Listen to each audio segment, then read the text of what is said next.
au XVIIIe siècle, la presqu'île se terminait à Ainet, hein, ce qu'on appelle aujourd'hui la rue des Remparts d'Ainet.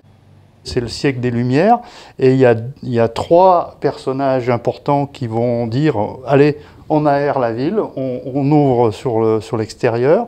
C'est d'abord Soufflot qui a fait beaucoup de travaux d'architecture, mais qui en même temps a été celui qui a ouvert vers le nord du côté de Saint-Clair. Et puis il y a Morand qui a construit son pont et puis qui a ouvert sur la rive gauche. Et Perrache qui, lui, s'est occupé du sud.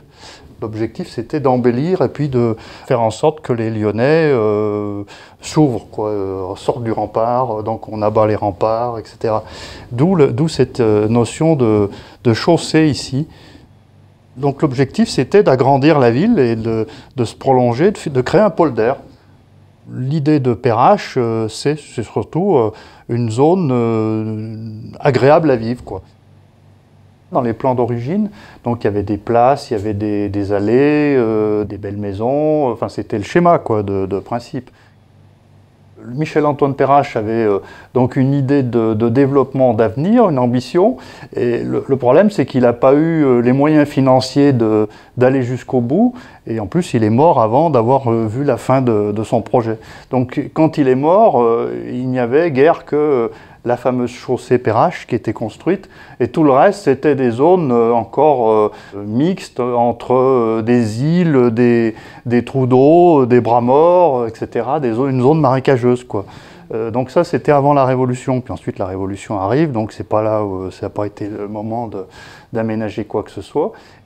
Napoléon, il a voulu construire un palais. Le palais s'est pas fait puisque Waterloo est arrivé avant et la ville a racheté les terrains, et c'est à partir des années 1815 que c'est la municipalité qui prend l'affaire en main. Et c'est là où on a repris les travaux, donc après, sous la Restauration, quoi.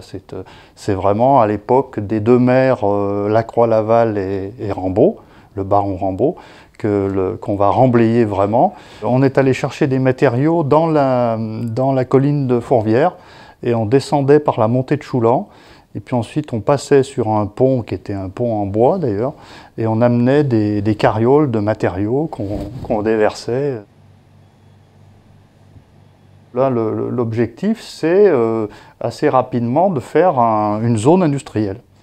On se dit que ce quartier a un intérêt, et donc il a un intérêt à plusieurs titres. D'une part, pour y installer des établissements insalubres ou dont on ne savait que faire, qui sont propres à un faubourg. Par exemple, on construit la prison Saint-Joseph en 1831. On installe dans ce quartier des établissements nuisants au sens large du terme. On va aussi y mettre l'usine à gaz, on va y mettre des établissements industriels, des établissements chimiques, etc., une vitriolerie au départ.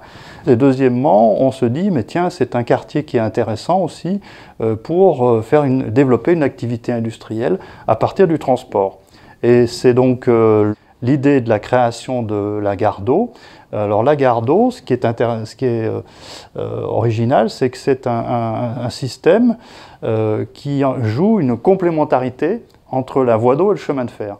L'essentiel des transports de la vallée du Rhône se fait par la voie d'eau, et le chemin de fer est naissant, donc personne n'a évidemment envisagé qu'un jour il puisse être un concurrent.